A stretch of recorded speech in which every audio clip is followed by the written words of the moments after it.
Over 2,000 years ago, a Greek philosopher named Aristotle made an observation that would change how we understand human behavior forever. He was watching people in Athens. Some were honest, some were cowardly, some were generous, some were selfish. And most people assumed these traits were just part of who someone was.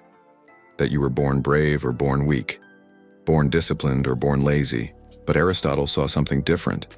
He noticed that the honest person wasn't honest because they were born that way. They were honest because they practiced honesty repeatedly until it became automatic. The brave soldier wasn't born fearless.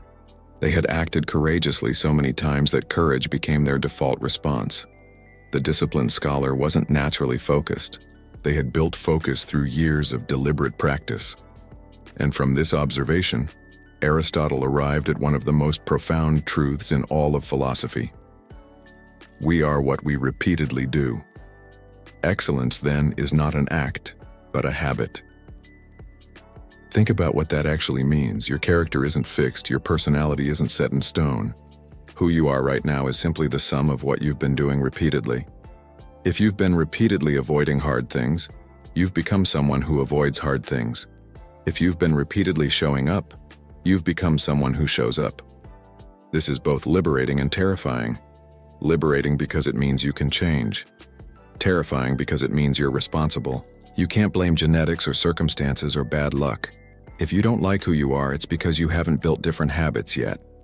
Most people today still don't understand this. They think discipline is about willpower, about forcing yourself to do things you hate. They think successful people are just built different, that they have some internal strength the rest of us lack. But that's not how it works. Discipline isn't a personality trait. It's a collection of habits. And habits are just behaviors you've repeated so many times that they've become automatic. The person who works out every day isn't more disciplined than you. They've just built the habit of working out. Once it's a habit, it doesn't require discipline anymore. It just happens. Here's the part most people miss. Habits are invisible. When you see someone who's incredibly disciplined, you're not seeing discipline. You're seeing the end result of thousands of tiny repetitions that happened when you weren't watching. You see the strong body. You don't see the year of daily workouts, you see the successful business. You don't see the decade of showing up when no one was paying attention. And because you can't see the process, you assume it's talent. You assume they're special, but they're not. They're just further along in the repetition cycle than you are. Aristotle understood this at a level most modern self-help never reaches. He didn't talk about motivation. He didn't talk about inspiration. He talked about repetition. He talked about becoming virtuous not by feeling virtuous, but by acting virtuous until the actions became who you are.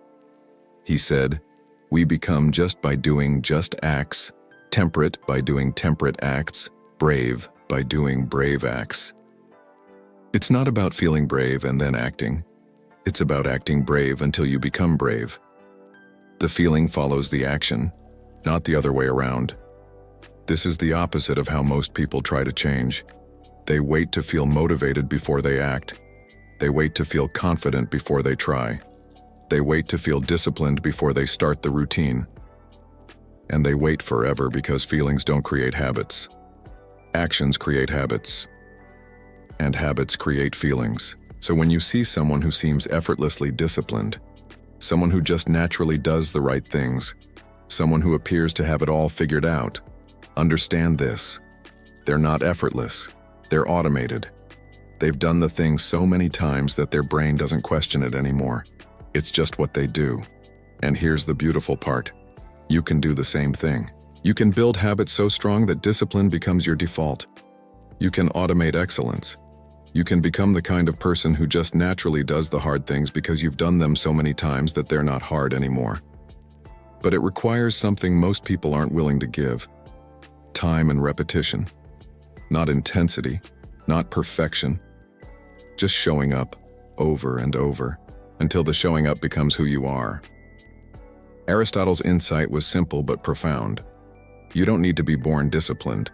You just need to act disciplined repeatedly until discipline becomes your nature. And that transformation, from effort to ease, from conscious action to automatic behavior, is what we're going to explore.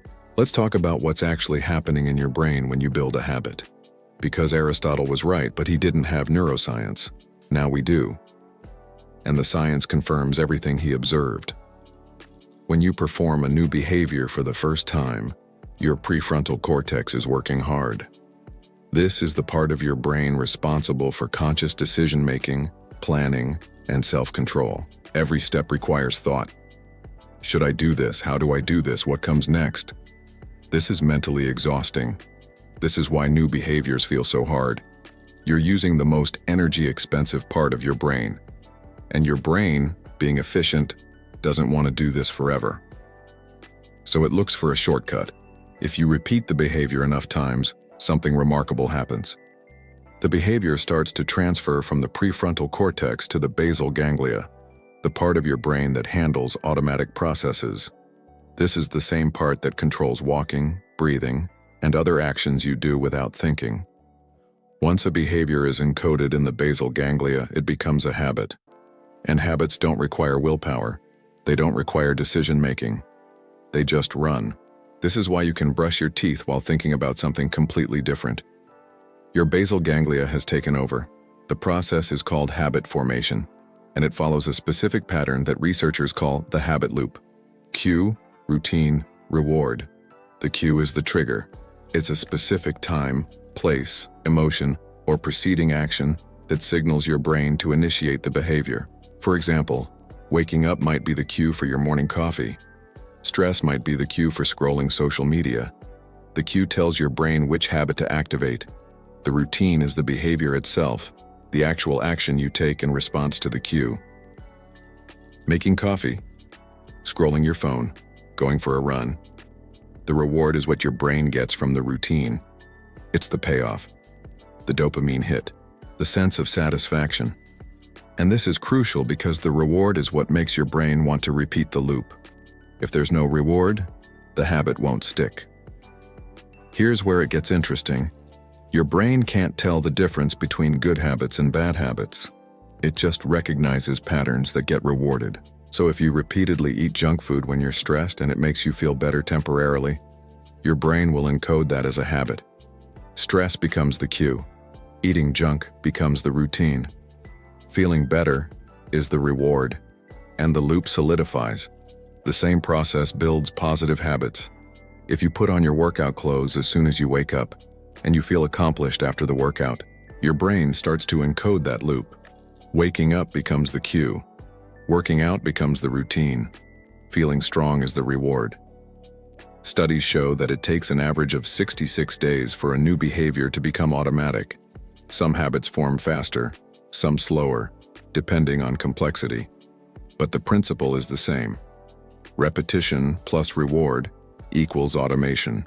There's also something called context-dependent memory. Your brain associates behaviors with environments. This is why it's easier to maintain a habit if you do it in the same place at the same time every day. The environment becomes part of the cue.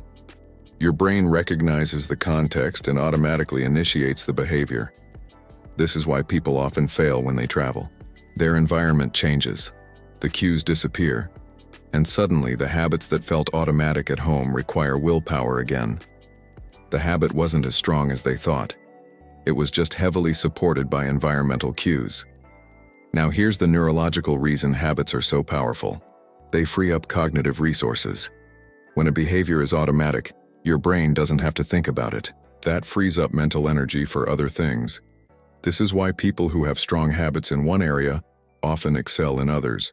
They're not more disciplined. They've just automated the basics, so they have more mental bandwidth for everything else. There's also the concept of habit stacking, popularized by James Clear. This is when you attach a new habit to an existing one. The existing habit becomes the cue for the new one. For example, after I pour my morning coffee, I will write for 10 minutes. The coffee is already automatic, so it becomes a reliable cue for the writing habit. This works because you're leveraging an existing neural pathway. You're not starting from scratch. You're piggybacking on something your brain already does effortlessly. But here's the catch. Bad habits are just as automatic as good ones. Once encoded, they're hard to break. This is why people can know something is bad for them and still do it. The habit loop is running automatically. Knowledge doesn't override automation. To change a bad habit, you can't just stop the behavior. You have to replace the routine while keeping the cue and reward the same. If stress is the cue and relief is the reward, you can't eliminate stress. But you can change the routine from scrolling social media to taking a walk. Same cue, same reward, different routine. The neuroscience is clear. Your brain is a habit-building machine. It's constantly looking for patterns to automate. And it will automate whatever you repeat, good or bad. So the question isn't whether you're building habits, you are.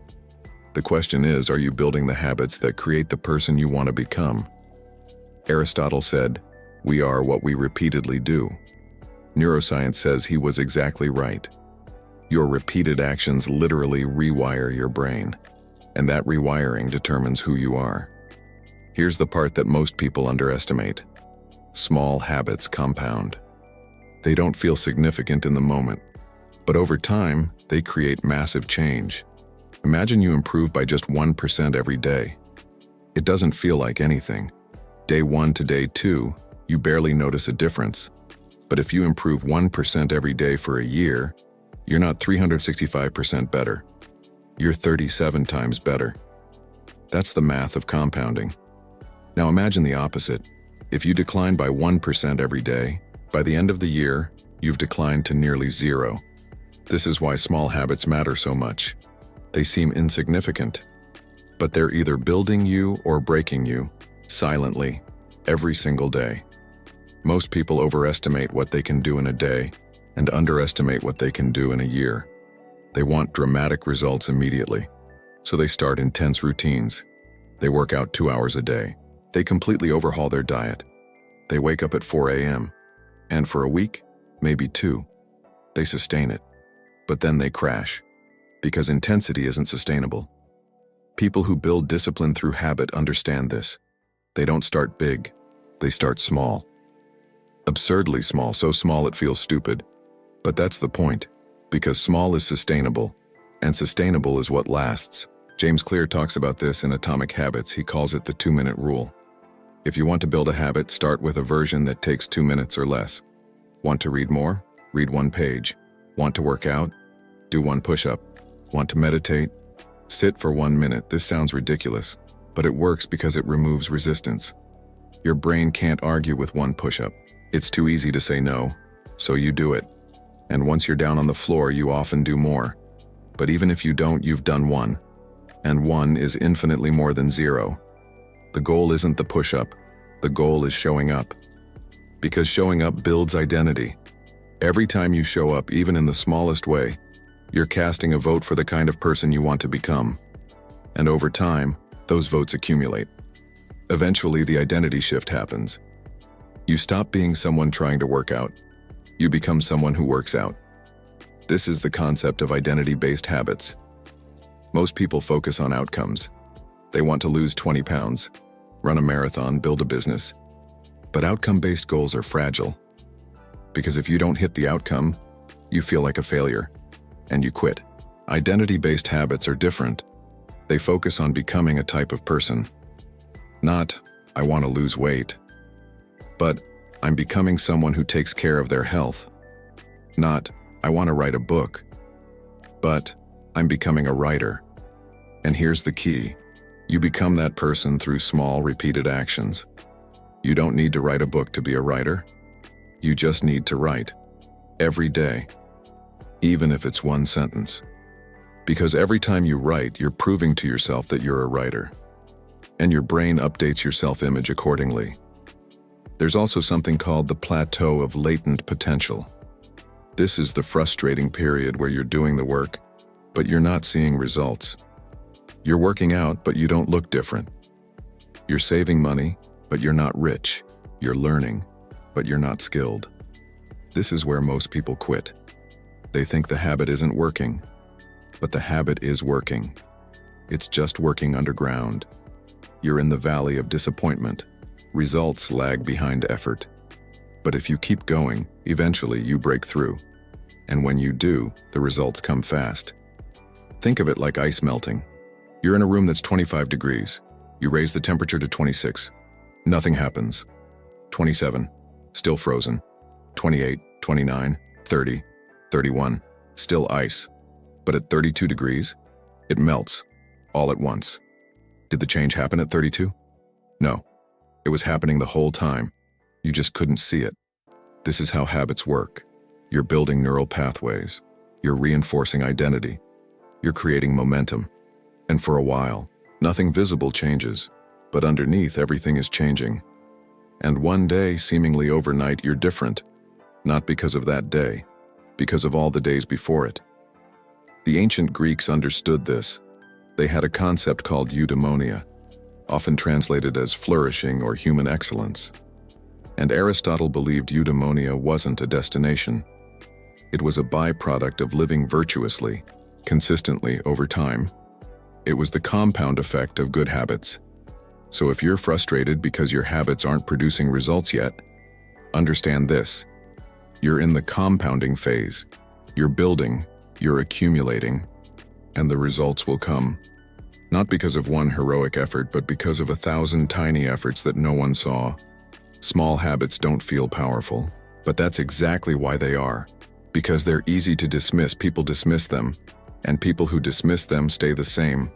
But people who trust the process, who show up in small ways every day, those people transform.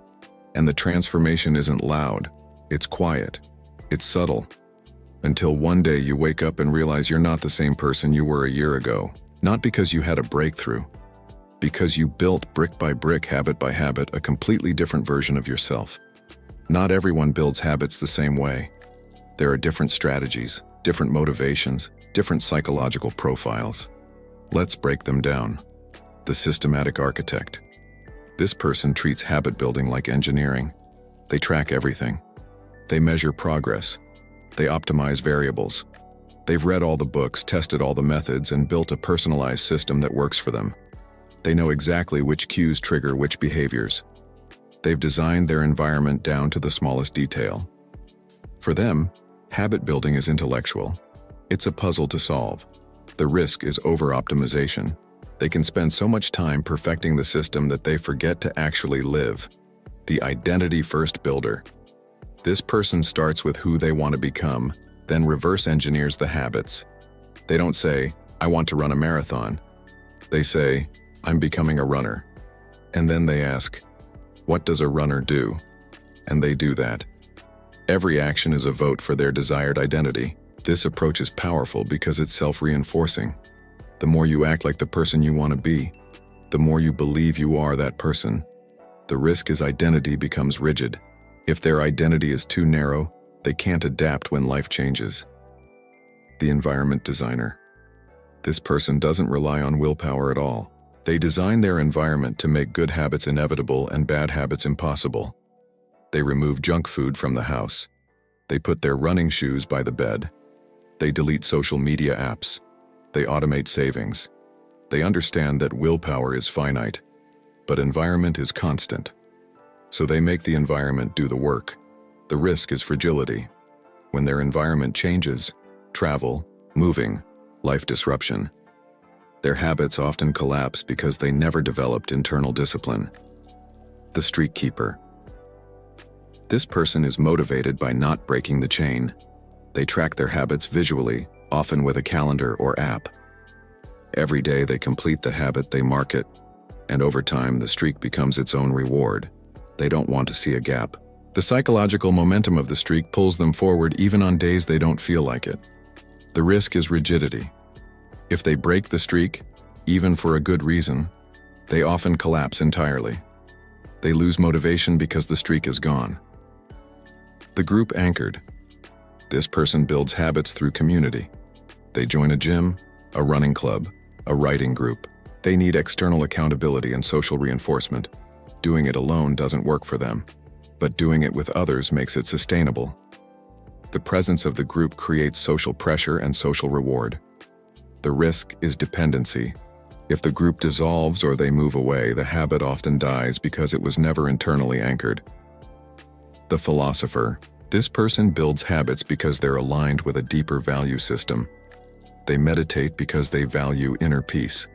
They exercise because they value longevity. They read because they value wisdom. Their habits aren't about outcomes. They're about living in accordance with their principles. This is the most sustainable approach because it's not dependent on external validation or visible results. The risk is intellectualization. Sometimes they think about the habit more than they do it. The crisis forged. This person didn't choose to build habits, they were forced to. Maybe a health scare, maybe hitting rock bottom, maybe a wake-up call so severe that change wasn't optional. And from that crisis, they built discipline through sheer necessity. Their habits are protective. Their insurance against ever going back. The risk is that the motivation is fear-based.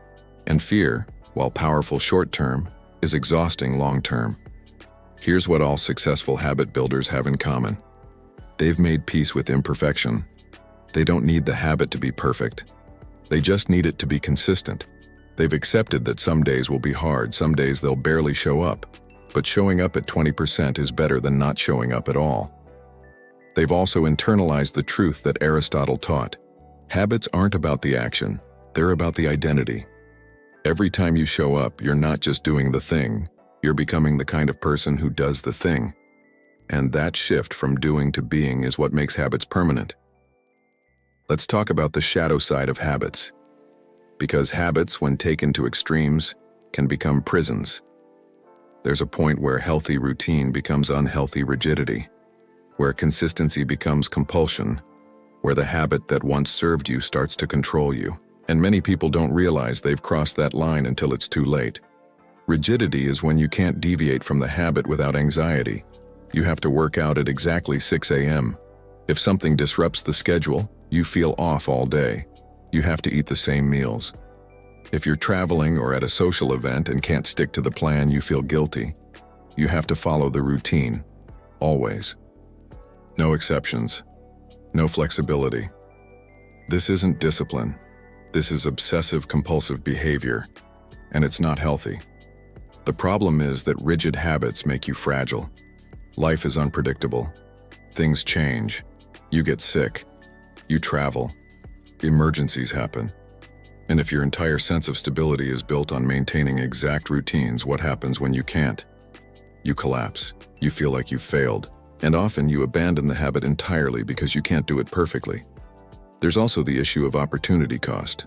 When your habits are too rigid, you miss out on life. You skip the spontaneous dinner with friends because it conflicts with your meal plan. You don't take the weekend trip because it disrupts your workout schedule.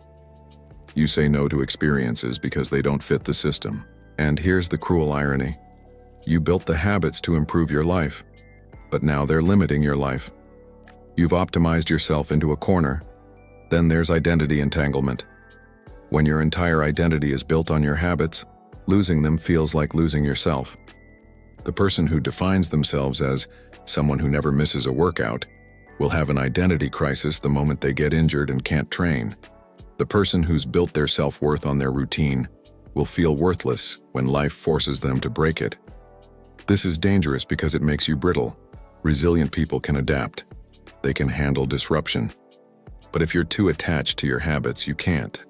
And when something inevitably forces you to change, you don't just lose the habit. You lose your sense of self. There's also moral superiority.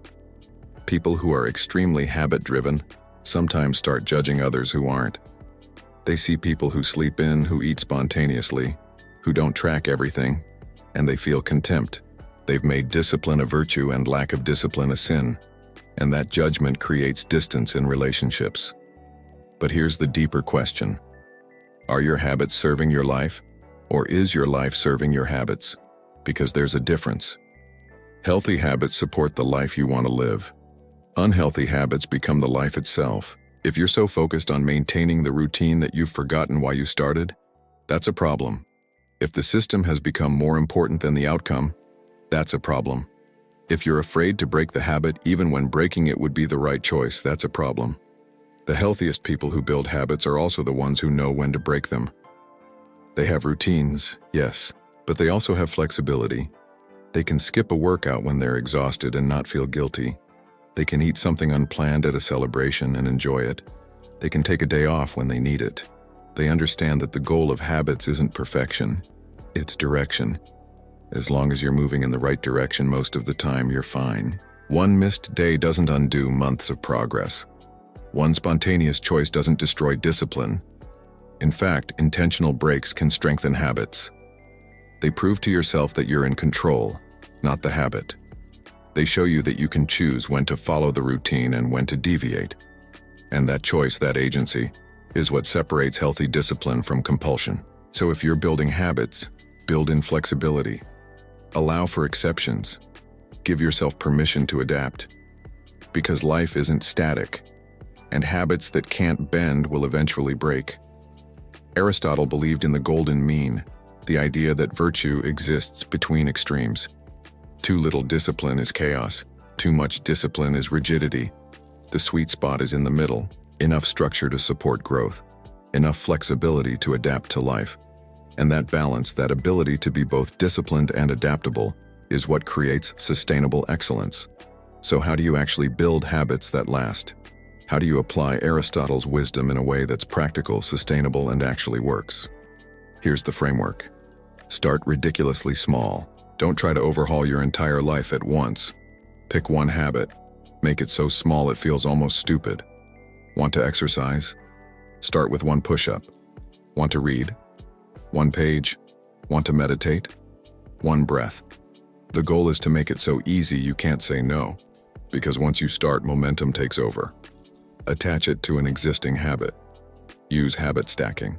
Find something you already do every day and attach the new habit to it. After I pour my morning coffee, I will read one page. After I brush my teeth, I will do one push-up. The existing habit becomes the cue, and because it's already automatic, the new habit piggybacks on that automation. Design your environment. Make the good habit easy and the bad habit hard. Want to work out in the morning? Sleep in your workout clothes? Want to eat healthier? Don't buy junk food? Want to read more? Put the book on your pillow. Your environment is stronger than your willpower. Use it. Track it. Keep it simple. Use a calendar, an app, or a journal. Every day you do the habit, mark it. Don't track outcomes. Track the action. Did you show up? Yes or no? Over time, the visual streak becomes motivating. You won't want to break it. Focus on identity, not outcomes. Don't say, I want to lose 20 pounds. Say, I'm becoming someone who takes care of their health. Then ask, what does a healthy person do? And do that. Every action is a vote for your identity. And over time, the identity becomes real. Expect the plateau. Understand that results lag behind effort. You'll do the work for weeks, maybe months, and see nothing. That's normal. You're building neural pathways. You're compounding. The results will come, but not immediately. Trust the process. Build in recovery. Don't go 365 days without a break. Schedule rest. Schedule flexibility. Allow yourself to miss a day without guilt, especially if there's a good reason. The goal isn't perfection. It's consistency over time, and consistency includes rest. Adjust when necessary. Check in regularly. Is this habit still serving me? Is it aligned with my values? Is it improving my life or limiting it? Be willing to modify, pause, or even abandon habits that no longer fit. Discipline should serve your life, not consume it. Never miss twice. This is the most important rule. You'll miss a day, that's fine, life happens. But never miss twice in a row. Missing once is an accident. Missing twice is the start of a new habit. Get back on track immediately. Celebrate small wins. Don't wait for the big transformation. Celebrate the small one. You showed up today? That's a win. You did the thing even though you didn't feel like it? That's a win. Acknowledge the effort, not just the outcome. Because effort compounds into results. Join or create accountability. Tell someone what you're doing. Join a group. Find a partner. External accountability works when internal motivation doesn't. But make sure it's supportive, not judgmental. The goal is to help you keep going, not to shame you when you slip. Remember why. Write down why this habit matters. Not why it sounds good, why it actually matters to you. Put it somewhere you'll see it. Because on the hard days, and there will be hard days, your why is the only thing that will keep you going. And here's the final insight from Aristotle that ties it all together. Virtue is a practice, not a feeling. You don't wait to feel disciplined and then act. You act disciplined until the actions become who you are. You don't feel brave and then do brave things. You do brave things until bravery becomes your character. Your habits are the most honest reflection of who you are. Not your intentions, not your goals, not what you say, what you do, repeatedly, every day. That's who you are. So if you want to become disciplined, start building the habits of a disciplined person. Start small. Start today. And trust that over time, those small actions will compound into a completely different version of yourself. Aristotle was right. We are what we repeatedly do. Excellence isn't an act, it's a habit. And habits are within your control. So take control. Build the habits. Become the person. If this resonated, leave a comment. Let me know what habit you're building. And if you want more deep dives into the psychology of excellence, subscribe, because we're just getting started.